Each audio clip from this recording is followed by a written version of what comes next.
चलिए, कोई प्रश्न वगैरह हो, किसी को कोई चर्चा करनी हो तो कर लेते हैं अपन।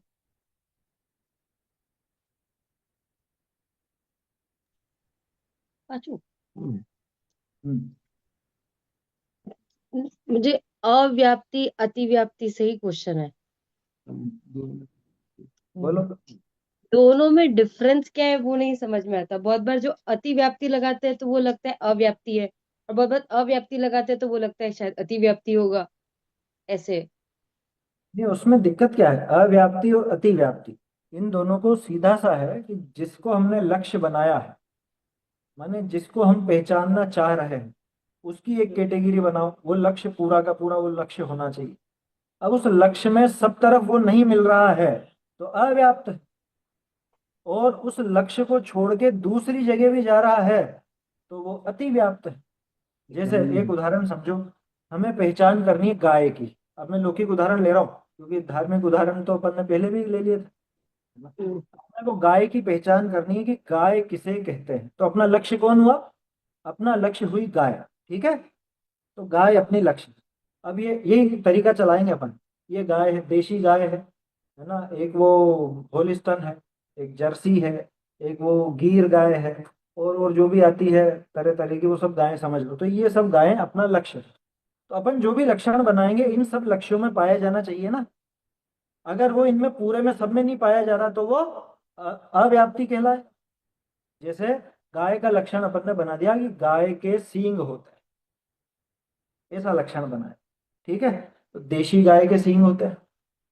और उसके जो क्या बोलते हैं, गीर गाय की होती है, गिर नस्ल की गाय होती है, उसके भी होते हैं। लेकिन होलिस्टन के नहीं होते, जर्सी के नहीं होते, और भी कई कई के नहीं होते। तो किन्हीं किन्हीं गायों के तो सींग पाए जा रहे हैं, किन्हीं किन्हीं गायों के सींग नहीं पाए जा रहे हैं। तो ये लक्षण कहलाएगा अव्याप्ति। ठीक है ना, ये अव्याप्ति है। अव्याप्ति है ना, लक्ष्य में पूरा नहीं मिला, पूरे लक्ष्य को कवर नहीं किया, अव्याप्त। व्याप्त नहीं हुआ, पूरे लक्ष्य में नहीं फैला, इसलिए उसको अव्याप्त।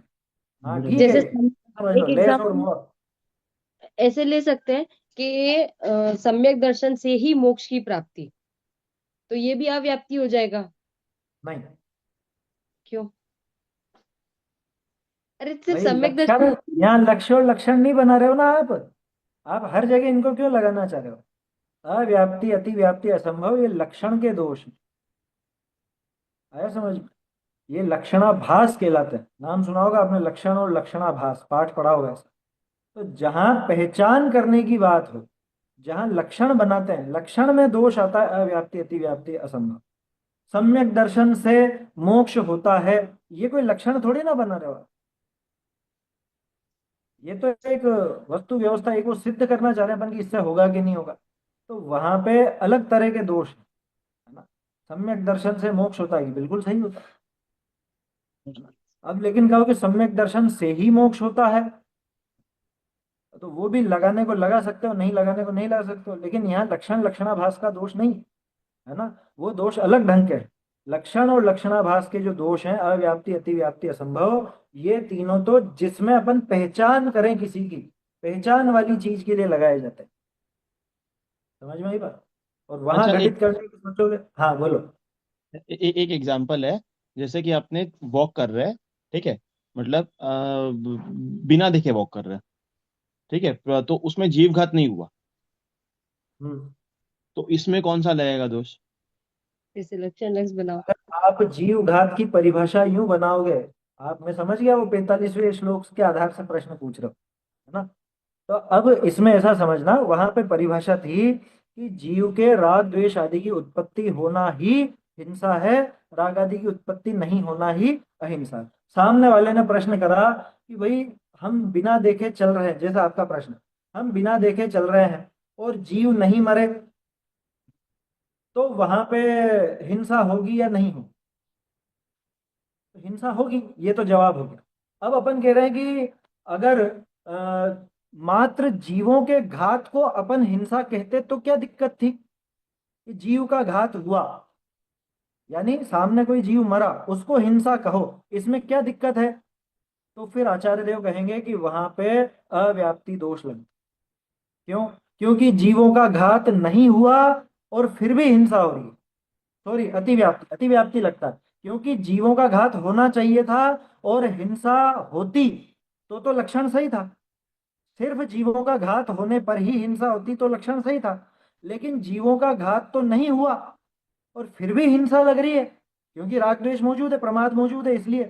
तो ये हुआ अतिव्याप्ति। क्यों? क्योंकि जीवों का घात अपना लक्ष्य था। जीवों का घात लक्ष्य था, और यहाँ पे जीवों का घात नहीं हुआ, यानी कि ये अलक्ष्य हो गया। लक्ष्य को छोड़ के अलक्ष्य में चला गया अपना लक्षण। आया समझ में? हिंसा को आपने अलक्ष्य में घटित कर लिया, तो वो अतिव्याप्ति दोष आ गया वहां। समझ में आया? अव्याप्ति में पूरे लक्ष्य में घटित नहीं हुआ, और अतिव्याप्ति में एक्स्ट्रा में चला गया। वो भी लेस और मोड़ लिखा ना, वो सही है। मतलब कम में रहे, वो अव्याप्ति। बाहर निकल जाए, दूसरे में भी पहुंच जाए, तो अतिव्याप्ति। ये मुनिराज में घटाए तो? कि मुनिराज में मुनिराज घटा लो ना। मुनिराज के क्या हुआ कि मुनिराज तो पूरी तरह से देख करके ही चल रहे हैं, माने उनके चित्त में प्रमाद जरा सा भी नहीं है। उनके चित्त में राग द्वेष है क्या? राग द्वेष नहीं है। और वो देख करके पूरा ध्यान रख करके चल रहे हैं, उसके बावजूद कोई कीड़ा एकदम से उछल करके पैरों के नीचे आ गया और दब करके मर गया। हो जाता बारिश में ऐसा, कोई भी कीड़ा, झिंगुर वगैरह बहुत तेजी से उछल करके आता है, तो एकदम से दूर से उछल करके पैर के नीचे आ गया, और उन्होंने बचाने की कोशिश भी की। सावधानी रखते हुए चल रहे थे, देख कर ही चल रहे थे, जल्दी जल्दी नहीं चल रहे थे, धीरे धीरे चल रहे थे, फिर भी अचानक से बैलेंस बिगड़ा और वो हो गया। अब उनको हिंसा का दोष है या नहीं? तो यहाँ कहते हैं कि उनको हिंसा का दोष नहीं है, क्योंकि अंदर में प्रमाद नहीं। इसलिए आप दूसरे जीवों का घात होने से अगर हिंसा का लक्षण बनाओगे, तो उसमें अव्याप्ति दोष भी आएगा, अतिव्याप्ति दोष भी आएगा, दोनों आएंगे वहाँ। दोनों घटित होते हैं, तो कहीं पर खुद के, कहीं दूसरे के, ऐसा। और मुनिराज के तो राग द्वेष आदि का भाव ही नहीं है, इसलिए वहां पे कोई दोष लगा ही नहीं। समझ में ही बात? इसलिए आचार्य देव ने जो परिभाषा बनाई वो सटीक है, उसमें ना अव्याप्ति आती है, ना अतिव्याप्ति आती है, ना असंभव आता। क्योंकि राग द्वेष होने पर हिंसा है। मुनिराज के राग द्वेष नहीं था, तो उनके हिंसा नहीं हुई। हमारे राग द्वेष मौजूद है और बिना देखे चल रहे हैं, ध्यान नहीं रख रहे हैं, और कोई जीव नहीं भी मरा, तो भी हमारे तो हिंसा है। हम तो मोबाइल चलाते चलाते और चल रहे हैं, मोबाइल देखते देखते चल रहे हैं, है ना, नीचे जीव मरते जा रहे हैं। तो वहां अपने तो हिंसा का दोष लगेगा ही लगेगा। हमें हिंसा का दोष लगेगा, क्योंकि राग आदि की उत्पत्ति अंदर में मौजूद है, बाहर में जीवों का घात नहीं हुआ। ठीक है ना? ऐसा यहाँ घटित कर। तो ऐसा अव्याप्ति और अतिव्याप्ति इस तरह से समझना कि अपने लक्ष्य में वो लक्षण, लक्षण माने वो पहचान, पहचान बनाया जा रहा है, और जिसकी पहचान बनानी है, जिसका लक्षण करना है, वो है लक्ष्य। समझ में आया? ये बेसिक टर्म है, इनको समझोगे तो बात समझ में आएगी। कैसे सीखे लक्षण और लक्ष्य बनाना? वो कैसे सीखे मतलब? लक्ष्य अरे मतलब अभी जहाँ। बनाया तो था अपन ने, गाय का लक्षण सींग बनाया। बच्चे ने आपसे पूछा कि गाय किसको कहते हैं, तो यानी कि गाय अपना लक्ष्य। गाय किसको कहते हैं ये जानना है ना, तो गाय अपना लक्ष्य है। और गाय आपने बता लक्ष्य। दिया जिसके सींग होते हैं वो गाय होती है, ये आपने लक्षण बना दिया। ये लक्षण बना, लेकिन क्या ये सही लक्षण है? नहीं है। सभी गायों के सींग नहीं होते, इसलिए कौन सा दोष आया? अव्याप्ति। अव्याप्ति आया। अब इसी में अपन अतिव्याप्ति भी घटित करेंगे। दूसरे जानवरों के भी सींग होते हैं। आया समझ में? उस बच्चे ने भैंस को देखा और भैंस के सींग दिखे उसको, है ना, हम्म। तो वो हम्म। समझा कि हाँ, ये गाय है, उसने भैंस को गाय समझ लिया। हम्म। तो ये अतिव्याप्ति भी है। मतलब बहुत से लक्षण ऐसे होते हैं जिनमें अव्याप्ति भी होता है, अतिव्याप्ति भी होता है, असंभव भी होता है। आप शायद यूं कंफ्यूज हो रहे हो कि जिसमें अव्याप्ति होगा उसमें अतिव्याप्ति नहीं होगा, ऐसा नहीं। हाँ। कोई कोई हाँ। लक्षणाभास ऐसे भी होते हैं कि जिनमें तीनों दोष लगते हैं। न्याय दीपिका में तीनों दोष एक साथ घटित करके दिखाए हैं, है ना। तो गाय का उदाहरण इसीलिए लिया अपन ने। गाय का लक्षण अगर सींग बनाओगे, तो पहले तो उसमें अव्याप्ति आएगा, क्योंकि हर एक गाय को वो गाय नहीं समझ पाएगा, हर एक गाय के सींग नहीं होता। दूसरा, उसमें अतिव्याप्ति दोष भी आएगा, क्योंकि गाय को छोड़ के दूसरे जानवरों के भी सींग होते हैं, बकरी के भी सींग होते हैं। तो बच्चा तो बकरी को भी सींग समझ, बकरी को भी गाय समझ लेगा। समझ में आया? तो वहां अतिव्याप्ति दोष होता है, ऐसा। ठीक है। असंभव दोष, जो उस वस्तु में मिले ही नहीं, मिले ही नहीं। जैसे गाय का लक्षण की जो मांस खाती है वो गाय, वही गाय मांस नहीं खाती, तो ये असंभव दोष।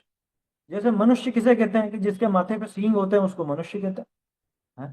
तो ये असंभव दोष है, ये असंभव, है ना। जैसे जीव का लक्षण क्या बनाया कि जीव का लक्षण अन्य द्रव्य का करने धरने वाला, मकान का करने वाला, में ये असंभव।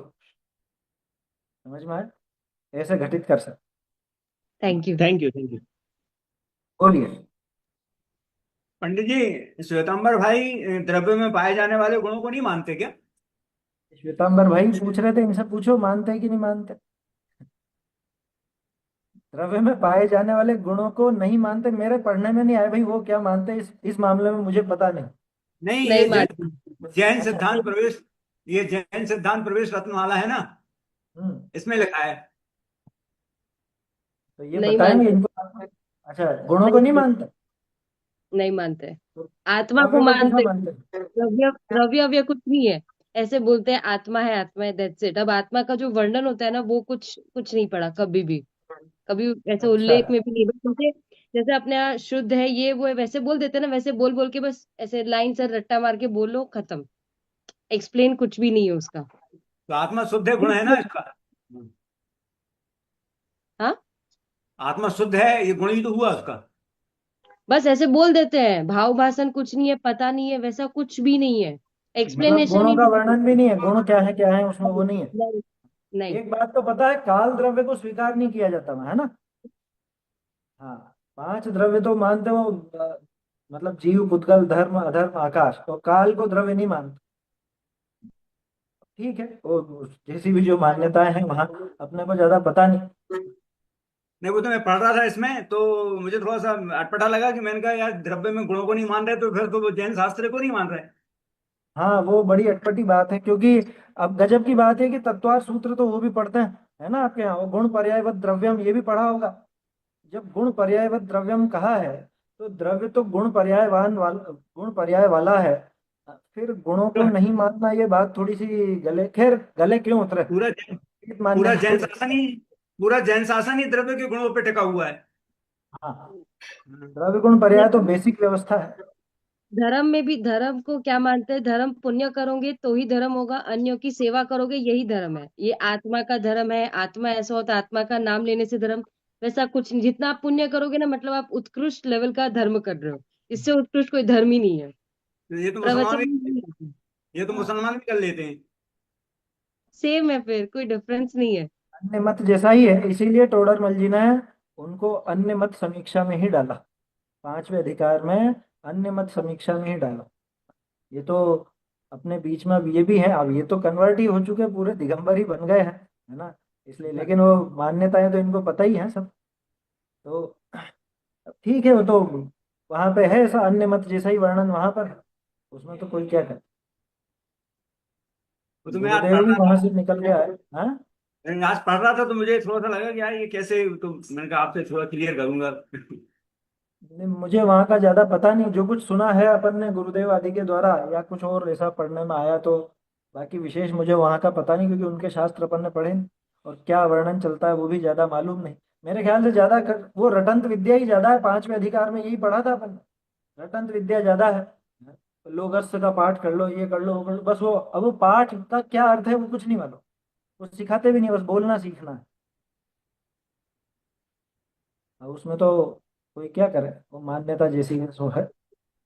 एक चीज पूछनी थी। ये जो क्षयोपशमिक अभी आप शाम को जो मोक्ष प्रकाशक में ले रहे हैं, उसमें आपने सर्वघाती और देशघाती, ये जो प्रकृति को अलग किया, वो क्षयोपशम की जो डेफिनेशन है, उसे किसी लाइव एग्जाम्पल में घटाना हो, जैसे मति ज्ञान में नहीं घटा करके कोई और एग्जाम्पल से घटाना हो, तो कैसे घटा सकते हैं? मति ज्ञान के अलावा घटित करा ना अपन ने सम्यक दर्शन में, कि जीव को जब सम्यक दर्शन होगा, क्षय उपशमिक सम्यक दर्शन की बात कर रहे हैं।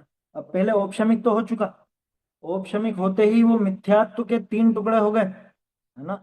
एक मिथ्यात्व प्रकृति, एक सम्यक मिथ्यात्व प्रकृति, और एक सम्यक्त्व प्रकृति, ये तीन प्रकृतियां हुई। इनके नाम है मिथ्यात्व, सम्यक मिथ्यात्व और सम्यक्त्व। ठीक है ना। ये तीन टुकड़े हो गए, पहले तीन नहीं थे, पहले एक ही था। औपशमिक सम्यक दर्शन के होते ही उसके तीन टुकड़े हुए, और इन तीन में से दो टुकड़े तो सर्वघाती है, पूरी तरह से सर्वघाती। मिथ्यात्व और सम्यक मिथ्यात्व, ये दोनों सर्वघाती हैं। और जो सम्यक तो है, सम्यक तो प्रकृति दर्शन मोहिनी की, वो है देशघाती।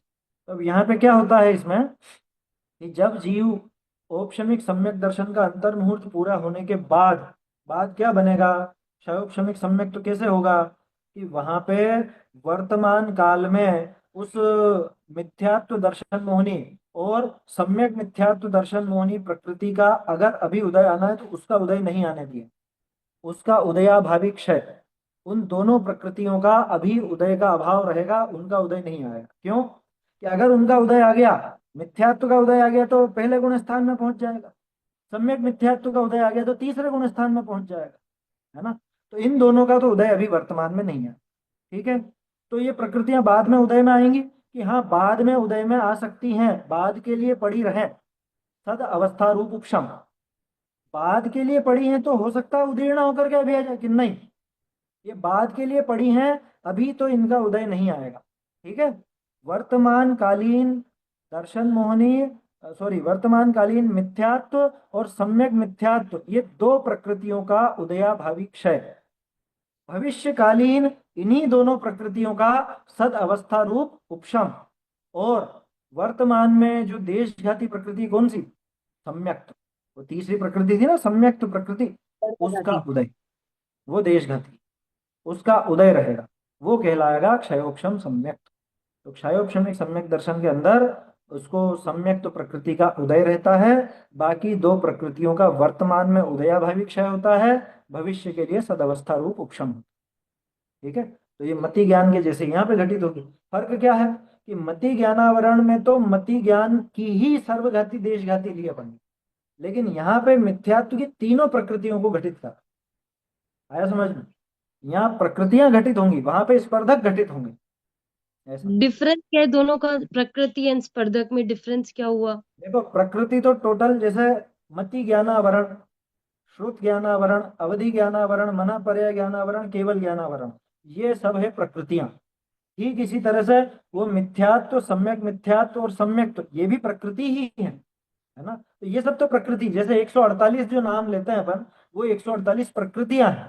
ठीक है, और हर प्रकृति बनती है स्पर्धकों से, यानी कार्बन वर्गणा के समूह से, तो उस समूह को वो स्पर्धक कहलाता है। तो हर देशघाती प्रकृति के अंदर भी कुछ सर्वघाती स्पर्धक और कुछ देशघाती स्पर्धक हुआ करते हैं। सर्वघाती में तो सारे ही सर्वघाती स्पर्धक हैं, सर्वघाती तो टोटल ही सर्वघाती स्पर्धकों से बनी है, लेकिन देशघाती प्रकृतियां पूरी तरह से देशघाती स्पर्धक नहीं होते, सर्वघाती स्पर्धक भी होते हैं। तो मति मतलब ये जो ज्ञानावरणी, दर्शनावरणी और अंतराय, इन तीनों का जो अपन नाम लेते हैं, इन तीनों की व्यवस्था तो ऐसी है कि तीनों में देशघाती प्रकृतियां हैं, लेकिन उनके सर्वघाती स्पर्धक और देशघाती स्पर्धकों को लगाते हैं अपन, क्षयोक्षम की परिभाषा। लेकिन जो दर्शन मोहनी की बात है, यहाँ पे स्पर्धकों की जगह अपन वो प्रकृतियों को लगाते हैं। सर्वघाती प्रकृतियों का उदयाभावी क्षय, सर्वघाती प्रकृतियों का सदवस्था रूप उपशम, और देशघाती प्रकृतियों का प्रकृति का उदय, ऐसा वहां पर ये लगाएगा। स्पर्धक और प्रकृतियां, इनमें देशघाती स्पर्धक सर्वघाती लगाने की क्या जरूरत है? एक में ही इसलिए लगा जरूरत सकते है, हैं। नहीं इसलिए जरूरत है क्योंकि इनके जैसे मति ज्ञान के उदाहरण लें, उससे समझ में आएगा। अपने को मति ज्ञान है ना? अब मति ज्ञान का विषय सुमेरु पर्वत भी है, लेकिन सुमेरु पर्वत को हम जान सकते हैं क्या यहाँ बैठे बैठे? वो जो परोक्ष जान रहे हैं वो एक अलग चीज है, उसकी बात नहीं कर रहे। साक्षात आंखों से देखने का विषय है या नहीं, कि विषय तो वो है।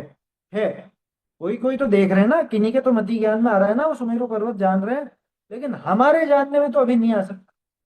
तो उस संबंधी अपने सर्वघाती स्पर्धकों का उदय समझ, जो हमारे जानने की योग्यता होने पर भी जिनको हम जान ही नहीं सके हैं, वो सर्वघाती स्पर्धक का उदय। समझ में आई बात? और पृथ्वी के अंदर अंदर अंदर अंदर घुसते घुसते कहाँ तक पहुंच जाऊंगा, तो है तो वो विषय पुद्गल का, है तो विषय अपने मति श्रुत ज्ञान का, लेकिन हम उसको नहीं जान पाए। समझ में आई बात? ऐसे तो कुछ स्पर्धक सर्वघाती होते हैं, कुछ स्पर्धक उसमें देशघाती होते हैं, ऐसे घटित करना चाहिए। ठीक है ना? चलिए आगे एक और प्रश्न ले लेते हैं। कल एक प्रश्न आया था ना,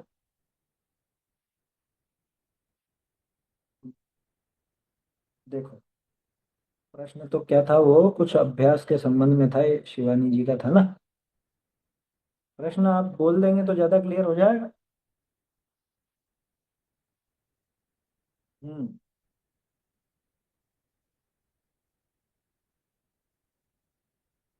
किसी को ऐसा विचार रहता है कि अरे हमको तो पढ़ने का टाइम नहीं मिल रहा है, पढ़ना चाहते तो बहुत हैं, बहुत अभ्यास करना चाहते हैं, पढ़ना चाहते हैं, दूसरों को देख के हमको भी ऐसा लगता है कि अरे इनके जितना हमारा अभ्यास होना चाहिए है, लेकिन वो टाइम नहीं मिल रहा है, तो क्या करना चाहिए। देखो अभी अपन ने जो सम्यक तो सन्मुख मिथ्या दृष्टि का प्रकरण था ना, उसके अंदर एक बहुत अच्छी बात आई थी कि वो उन सबका निर्णय करने के लिए क्या क्या करता है। वहां उन सब विषयों का निर्णय करने के लिए क्या क्या करता है कि कभी वो पढ़ता है, कभी वो बाँचता है, कभी वो सुनता है, कभी प्रश्नोत्तर करता है, कभी क्या करता है, कभी क्या करता है, कभी क्या करता है, ये सब चीजें देखी थी अपन ने। तो अपन ने उस समय बात भी की थी, जरूरी नहीं कि आप पढ़ के ही अभ्यास करो, अभ्यास पूरा शास्त्र लेकर के बैठना हो तो ही कर पाओ ऐसा नहीं है। वो होना चाहिए, अच्छी बात है, वो हो, बढ़िया है, लेकिन उसमें ही मगन मत हो जाना। क्या, शास्त्र पढ़ना, लेकिन शास्त्र पढ़ने से ज्यादा शास्त्र में जो पढ़ा उसका विचार चलना चाहिए, और विचार पे तो कोई पाबंदी नहीं। विचार तो आप कहीं भी कर सकते हो, भीड़ में फंसे हुए हो तब भी कर सकते हो, ट्रेन में सफर कर रहे हो, बस में सफर कर रहे हो, बहुत शोरगुल है, लेकिन विचार तो तब भी चल ही सकते हैं। विचार करने को किसने मना किया। और ध्यान रखना, खूब पढ़ता हो, खूब दिन भर पढ़ता सुनता हो, लेकिन विचार नहीं करता हो तो कुछ हासिल नहीं करेगा। बाँचे पढ़ नहीं करे विचार, ते नहीं समझे सगड़ो सा। निहाल चंदी सोगानी ने एक बात लिखी थी, लोगों को शास्त्राभ्यास की रुचि तो बहुत हो गई है। क्या, आजकल देखने में आता है कि लोगों को शास्त्राभ्यास की रुचि तो बहुत हो गई है, लेकिन आत्म तत्व का विचार करने की रुचि नहीं। क्या, स्वरूप का विचार करने की रुचि नहीं। इसीलिए बाबूजी कहा करते थे कि इतना पढ़ो और इतना विचार करो, विचार मुख्य है। इसका अर्थ ये मत समझना कि अरे हाँ हमको तो पढ़ने की क्या जरूरत है, हम तो विचार ही विचार कर लें। क्या विचार करता, करता नहीं। विचार के लिए पढ़ना भी जरूरी है, तो जितना अभ्यास कर सको उतना अच्छा। लेकिन नहीं कर पा रहे हो तो उसमें कि अरे हम तो नहीं कर पा रहे, नहीं कर पा रहे, ऐसे खेत खिन्न होने से क्या होगा। जो किया उसी का चिंतन करो ना, घटित करो। सब ग्रंथों का सार यही है कि ये शरीर से आत्मा की भिन्नता जान लो। वो हर जगह आप विचार चला सकते हो, खाना बनाते समय, खाना खाते समय, नहाते धोते समय, कुछ और काम करते समय, कब नहीं चला सकते बताओ। हर समय चलाया जा सकता। मात्र पढ़, बाबूजी तो कहते थे ज्यादा पढ़ने से तो बुद्धि कुंठित हो जाती, क्योंकि पढ़ता पढ़ता पढ़ता रहता, पगला जाता हो, बस पढ़ने का शौक हो गया उसको। ऐसा उसको शौक लगा है कि बस पढ़ता रहता, ये भी पढ़ लूं, ये भी पढ़ लूं। जैसे वो किसी को फिल्में देखने का और उसका शौक हो ना, ये भी निपटा लूं, ये भी निपटा लूं, ये भी निपटा लूं, फटाफट फटाफट सब देख लूं, क्या कोई सी भी नहीं छूटे। बस ऐसे इसको शौक हो गया, ये भी ग्रंथ है, ये नया छपा है, अभी पढ़ता हूँ। हमारे एक स्वाध्यायी थे, उनकी पढ़ने की रफ्तार बहुत ज्यादा थी, क्योंकि वो जब स्वाध्याय आदि में लगे उसके पहले उपन्यास आदि पढ़ने का शौक था। तो रोज एक एक उपन्यास तो यूं ही पढ़ लेते थे वो, एक एक उपन्यास माने 400-500 पेज, 300-400 पेज तो ऐसे पढ़ लेते थे वो। इतनी रफ्तार थी पढ़ने की। तो कोई भी ग्रंथ आया नया, पढ़ लिया 2 दिन में खत्म। अब लेकिन वो 2 दिन में उसका इम्पेक्ट क्या रहेगा, उसका असर क्या रहेगा, ये विचार करो। देखो, एक चीज ऐसी, जैसे एक तो खाना खाया किसी ने, मतलब फिक्स है, दोनों को समान थाली मिली, एक 5 मिनट में खा करके उठ गया, और एक आराम से 15-20 मिनट में खा करके उठ, दोनों पे क्या असर रहेगा। कि जिसने 5 मिनट में खाया है उसको बराबर वो अंग नहीं लगेगा, क्योंकि उसने चबा चबा करके नहीं खाया, उसने अच्छे से ग्रास्प नहीं किया उसको, तो जल्दी जल्दी में किया। इसीलिए कहता हूँ कि जल्दी पढ़ना कोई फायदे का काम नहीं है, जल्दी पढ़ने से लाभ नहीं होगा। उसको बार बार दोहराएंगे ना तो उतनी देर वो छाप रहती है, उतनी देर वो छाप रहती है, उतने लंबे समय तक उसकी छाप रहती है। इसलिए ज्यादा गहरा अभ्यास करना चाहिए ना। कितना पढ़ा से ज्यादा महत्वपूर्ण है कैसे पढ़ा, आया समझ। कितना पढ़ा तो बहुत पढ़ लिया हमने, तो इतना पढ़ लिया, 1 घंटे में हमने तो 60 मिनट में 60 पेज पढ़ लिए। लेकिन ऐसे इतनी जल्दबाजी से क्या है, तू तो एक ही पेज पढ़, पूरे 1 घंटे में एक पेज, बल्कि एक पेज भी बहुत है ना, आधा पेज, एक पैराग्राफ ही पढ़, लेकिन उसको अच्छे से समझ। यूं है बात। तो दूसरे को देख करके प्रेरणा लेना तो अच्छी बात है ना। और थोड़ी अपने को वो रहे कि भाई हमको गिल्टी फील होता है, हमको ऐसी ग्लानि सी लगती है कि हम कम पढ़ पा रहे हैं ऐसा, वो भी ठीक है अपने लिए। क्या ठीक क्यों कह रहा हूँ, कि उससे पढ़ने की प्रेरणा मिल रही, लेकिन उस चक्कर में अभ्यास तो नहीं करे और खुद को ऐसी हीन भावना से और दूर कर ले हुए धर्म से, वो गलत है। तो विचार करना, विचार ज्यादा करना। बाबूजी का एक शायद जन्मदिन का सन 14 का है एक वीडियो। उसमें किसी ने पूछा, बाबूजी कौन सा ग्रंथ पढ़े जो सम्यक दर्शन हो जाए? तो बाबूजी ने कहा कि नहीं होने वाला, ग्रंथों को पढ़ के नहीं होने वाला। तो ऐसा जवाब दिया। क्यों दिया? तो सुनना, आप देखना, है ना। सन 14 वाला वीडियो है वो, उनके जन्म दिवस का है। तो क्यों दिया और किनको दिया, ये समझने की बात है। ये प्रश्न कौन पूछ रहा है? जिंदगी भर जो शास्त्र पढ़ता आया है, वो अब जाके ये प्रश्न पूछ रहा है कि कौन सा पढ़े जो सम्यक दर्शन हो जाए। तो उन्होंने कहा नहीं होने वाला तुम, शास्त्र से नहीं होगा। विचार करो भैया, उसको गंभीरता से विचार करके स्वीकार करो, ग्रहण करो, तब जाकर के हो। इसलिए हाँ, हाँ, राजचंद्र जी का भी कथन है, मात्र पठन पठन करते रहने से मनन करने की शक्ति क्षीण हो जाती। हमारे बाबूजी, मतलब मेरे दादाजी कहा करते थे, पढ़ पढ़ के पत्थर भया भया नदी का टोल। टोल समझते हैं? वो गोल काले पत्थर होते हैं ना, नदी के पेंदे में होता है, चिकने तो हो जाते हैं वो ऐसे गोल रहते हैं। ये बताओ, उनमें बहुत कठोर होते हैं, बहुत कठोर। दूसरे जो पत्थर होते हैं किनारों पर पड़े हुए, वो तो पानी में लग लग के फिर भी थोड़े नरम हो जाए, लेकिन ये जो टोल है, वो गोल वाले पत्थर, वो इतने कठोर हो जाते हैं कि किसी और चीज के काम भी नहीं आते। ऊपर से पूरी नदी निकल गई, कितना पानी निकला है उसके ऊपर से, लेकिन जरा भी नरमाई नहीं आई। इसलिए कहा पढ़ पढ़ के पत्थर भया भया नदी का टोल। ऐसा नहीं होना अपने को। अपने को तो उस भूमि की तरह होना है कि जो भूमि हो जरा सा पानी लगते ही नरम हो जाए, उस पर असर पड़े। तो ज्यादा पढ़ने पढ़ने से मनन की शक्ति क्षीण हो जाती।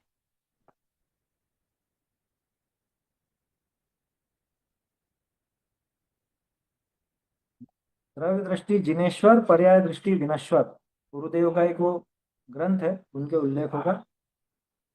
498, 498, है ना। ये बोल पढ़िएगा उसमें। 500, 498 और 500 नंबर, ये बोल पढ़िएगा, है ना। अभी यहाँ पे उपलब्ध नहीं है, नहीं तो मैं इसमें बताता आपको। तो उससे अपने को ये समझना चाहिए, पढ़ने की रुचि तो हो, क्योंकि पढ़े बिना तो विचार भी नहीं चलेंगे, ये बात सही है। पढ़ेगा ही नहीं तो विचार क्या करें। इसलिए पढ़ना तो हो, लेकिन पढ़ने की ऐसी जिद कि मैं तो 24 घंटे पढ़ता ही रहूं, सुनता ही रहूं, तो उसमें कहीं ना कहीं व्यवहाराभास की गंध छुपी हुई। क्यों? क्योंकि उसने उस पढ़ने में ही अपना कल्याण मान लिया कि हम तो बहुत अच्छे स्वाध्यायी हो गए, हम तो 24 घंटे पढ़ते हैं या सुनते हैं, बस हो गया हमारा कल्याण। इससे कल्याण होने वाला नहीं, है ना। इसका, इससे कोई इसका लाभ होने वाला नहीं। पढ़ने पढ़ने मात्र से कुछ नहीं। तो ये अपने को थोड़ा विचार करना चाहिए। जो अपने को, भाई पढ़ने की रुचि है, अच्छी बात है, रुचि हो, लेकिन जितना पढ़ें उससे ज्यादा उस पर विचार। बिना विचार करे पढ़ने का कोई लाभ नहीं है, कोई फायदा नहीं।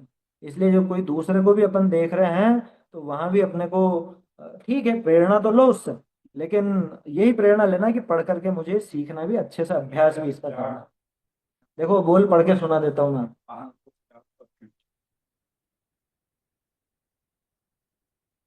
हम्म। हाँ, सूत्रकर्ता आचार्य भगवान कहते हैं कि अनेक प्रकार के शुभ विकल्पों से कार्य सिद्धि तो नहीं होती। कार्य सिद्धि तो अनंत अनंत आनंद के सागर आत्मा की ओर जाने से ही होती। वहां क्यों नहीं जाता? कि ज्यो ज्यो अनेक प्रकार के शुभ विकल्पों की क्रिया में आगे बढ़ता जाता है, त्यों त्यों स्वानुभव की कार्य सिद्धि में पिछड़ता जाता है। लो, क्या कहा? ज्यो ज्यो अनेक प्रकार के शुभ विकल्पों की क्रिया में, समझ गए ना, शुभ विकल्पों की क्रिया, पूजा पाठ, ये भी करना, ये भी करना, ये भी करना है, साल में एक बार यात्रा भी जाना है, रोज पूजा भी करना, विधान भी करना, पंचकल्याणक भी अटेंड करना, शिविर भी अटेंड करना। हम तो साहब फुर्सत ही नहीं मिलती, साल भर हम तो धार्मिक कार्यक्रमों में जाते रहते हैं। हाँ, आपके पास हो तो कर दीजिए शेयर इस पर। देखो, विकल्पों की क्रिया में आगे बढ़ता जाता है, त्यों त्यों स्वानुभव की कार्य सिद्धि में पिछड़ता जाता है, भ्रष्ट होता जाता है। भ्रष्ट होता है किससे? स्वानुभव की क्रिया में भ्रष्ट हो जाएगा। जो शुभ क्रियाओं में आगे बढ़ा, तो क्या छोड़ दे? छोड़ने की बात नहीं कर रहे, उसमें बिल्कुल ही एकदम आसक्त हो गए। ये देखिए यहाँ पे 498, 498, क्या लिखा है? ज्यो ज्यो अनेक प्रकार के शुभ विकल्पों की क्रिया में आगे बढ़ता जाता है, त्यों त्यों स्वानुभव की कार्य सिद्धि में पिछड़ता जाता है, भ्रष्ट होता जाता है। सर्वप्रथम आत्मा का निर्णय करके स्वानुभव का प्रयत्न करना चाहिए। ये पहले करना क्या, तो साहब हम धर्म में लगने के लिए क्या करें कि भैया स्वानुभव का प्रयत्न कर, आत्मा का निर्णय कर सबसे पहले, क्योंकि निर्णय बिना तो अनुभव होगा नहीं। तो खुद का निर्णय करने के लिए पढ़ना भी पड़ेगा, विचार भी करना पड़ेगा। वह न करके शुभ विकल्पों में आगे बढ़ता जाता है, वह स्वानुभव से भ्रष्ट होता है। अशुभ में जाने की तो बात ही नहीं है, यहाँ यूं नहीं कह रहे शुभ को छोड़ के अशुभ में चल जाओ। श्रीमद राजचंद्र भी कहते हैं मात्र पठन करते रहने से मनन की शक्ति कम होती, मात्र पठन करने से। पठन करो, पठन करो नहीं, पठन भी करो, लेकिन मनन जरूर करो। जितना पठन, पठन तो समझता है, पठन माने पढ़ना, जितना पढ़ना हो उससे ज्यादा विचार होना चाहिए, मनन करना चाहिए। उसी प्रकार मात्र शुभ विकल्प और क्रियाकांड में बढ़ता जाता है, वह स्वानुभव से भ्रष्ट होता जाता है। सर्व शास्त्रों को जानने का सार तो आत्मा का अनुभव करना है। आया समझ में? सब शास्त्रों को जानने का सार, पढ़ लिया खूब, पढ़ लिया खूब, जान लिया, सार क्या है? आत्म जानो रे भाई। 12 अंग में भी आत्मानुभूति करना कहा है। और देखो 500 नंबर, समय ज्यादा हो गया लेकिन काम की चीजें पढ़ लेते हैं इसको। 500, व्रत नियम और तप के शुभ राग के अभ्यास से आत्मा जानने में नहीं आता। लो, एक झटके में उड़ा दिया। इससे आत्मा जानने में नहीं आएगा, बल्कि अगर ज्यादा इनमें चिपक गया तो और दूर हो जाएगा। मैं तो मात्र ज्ञाता दृष्टा हूं, ऐसा बारंबार अभ्यास करने से, ज्ञायक की ओर उन्मुख होने से, मतलब उस तरफ लगने से, अंतर में ज्ञातृत्व प्रकट होने से आत्मा ज्ञात होता है और पर का तथा राग का कर्तृत्व छूटता है। अंदर में ज्ञातृत्व प्रकट हो, यानी स्वयं का जानपना हो, निर्णय हो, तो आत्मा ज्ञात होगा और पर का राग का कर्तृत्व छूट। ये सम्यक दर्शन करने की विधि है। क्या विधि? कि बाकी सबसे छोड़ करके अपने आत्म स्वरूप का निर्णय करे, उसे जाने। मैं मात्र ज्ञाता दृष्टा हूँ, ऐसा अंतर्मुख अभ्यास बारंबार करने से पर्याय में ज्ञातापना प्रकट होता है और तब पर का कर्तापना छूटता है। राग के विकल्प का भी कर्तापना तभी छूटता है। अज्ञानी अपने ज्ञाता स्वभाव से अनभिज्ञ, वो जानता नहीं है। वह शरीर आदि पर की क्रिया तो नहीं कर सकता, परंतु वह ज्ञातापने के अभ्यास से रहित है, इसलिए व्रत तप पूजा भक्ति आदि बाह्य क्रियाओं का तथा पुण्य पाप के भाव जो अपना स्वभाव नहीं है, उनका वह कर्ता हो जाता। क्या करे बेचारा, आत्मस्वरूप तो समझ में आया नहीं और खुद को क्रिया का कर्ता, बाहरी क्रिया का कर्ता मान बैठा। अब यह है खास चीज तो जिसके लिए अपन ने यही लाइनें पढ़ी। अकेले शास्त्र ज्ञान के अभ्यास से ज्ञातापना प्रकट नहीं।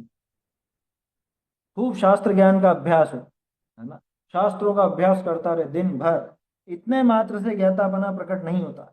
और व्रत नियम भक्ति के ढेर लगाए तब भी उसे आत्मा का ज्ञाता दृष्टापना प्रकट नहीं होता। वो ज्ञाता दृष्टापना तो अपना निर्णय करने पर ही है ना, उस अभ्यास के बाद अपना निर्णय करने के बाद ही स्वयं का अनुभव हो पाता। ऐसा है, ऐसी बात है। बढ़िया है, बहुत अच्छी चीजें हैं, ये पढ़ते रहना चाहिए अलग से। इनका अभ्यास कर, तो घबराना नहीं, ज्यादा अभ्यास नहीं हो रहा, अभ्यास करना जरूर, ये बात पक्की। क्योंकि पढ़े बिना तो विचार भी कैसे चलाओगे, विचार चलाने के लिए भी तो कुछ कच्चा माल चाहिए ना। वो प्रोसेस करने के लिए कुछ ना कुछ तो रॉ मटेरियल अपने को चाहिए, वो जिनवाणी से मिलता है। तो इसलिए जिनवाणी का अभ्यास करना, जितना बन सके उतना करना, है ना। लेकिन सिर्फ वही नहीं करना, उतने को ही करते हुए मत रह जाना।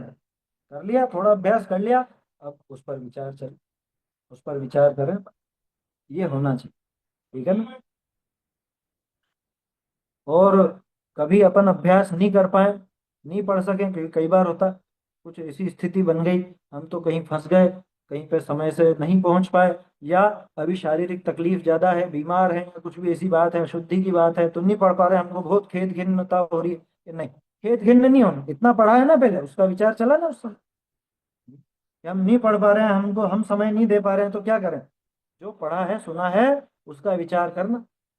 आया समझ? और अभी बहुत ऐसा लगता है क्या, तो अभी तो बहुत सारे ग्रंथ पढ़ना शेष है, ये तो पढ़ा ही नहीं, और ये तो पढ़ा ही नहीं, ये तो पढ़ा ही नहीं, ये कब पढ़ेंगे? ज्यादा आकुलता नहीं करना, क्योंकि वहां पढ़ के भी यही विचार चलाने हैं। इसीलिए अपन बहुत तसल्ली से आगे बढ़ते हैं, जल्दबाजी नहीं करते। बहुत से लोगों को ये तकलीफ रहती है कि अरे वो उसको कितना, इतना टाइम हो गया अभी तक ग्रंथ ही पूरा नहीं हुआ, ऐसा विचार नहीं लाता। क्योंकि आगे जाके करोगे क्या, निर्णय तो यही करना है ना। समझ में ही बात। इसलिए अच्छी बात है, भाव तो होना चाहिए कि अपन ये भी पढ़ें, ऐसा भाव तो हो।